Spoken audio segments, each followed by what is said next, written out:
বিশ্বনবী বিশ্বনবী মুহাম্মদুর রাসূলুল্লাহ সাল্লাল্লাহু আলাইহি ওয়াসাল্লাম, তিনি উম্মতের কাণ্ডারি, রহমতের ভাণ্ডারী।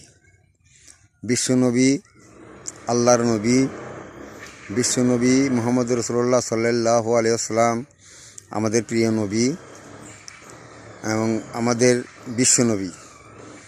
তিনি উম্মতের কাণ্ডারি, রহমতের ভাণ্ডারী, মায়ার নবী, দয়ার নবী। এই বিশ্বনবীর আদেশ যারা মানবে, হাসরের ময়দানে এই নবী তাদেরকে শাফায়াত করবে। আর তার আদেশ যারা মানবে না, তার সুন্নত যারা মানবে না, তার সুন্নত মোতাবেক যারা চলবে না, হাসরের ময়দানে এই বিশ্বনবী তাদেরকে শাফায়াত করবে না।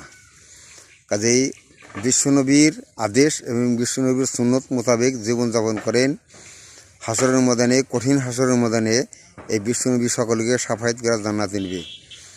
বিশ্বনবী দয়ার নবী, মায়ের নবী, রহমতের নবী, বরকতের নবী। আল্লাহর রহমত দিয়া এই বিশ্বনবীকে দুনিয়া পাঠাইছে। 7 আসমান 7 জমিনের জন্য তিনি একটা রহমত।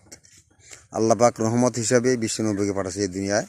আমাদের নবী, আমাদের বিশ্বনবী প্রিয় নবী। এই নবীর উম্মত আমরা, কত ভাগ্যবান আমরা। বিশ্বনবীর উম্মত আমরা বড় ভাগ্যবান। যারা বিশ্বনবীর উম্মত তারা খুব ভাগ্যবান। আল্লাহ আমাদেরকে বিশ্বনবীকে শাফায়াত করার মতো তৌফিক আল্লাহ পাক আমাকে দান করুক। আল্লাহ, তুমি বিশ্বনবীর শাফায়াত যেন আমরা হাসরের ময়দানে আমরা পাই। আল্লাহ, তুমি সেই তৌফিক তুমি আমাদেরকে দান করো। আমিন।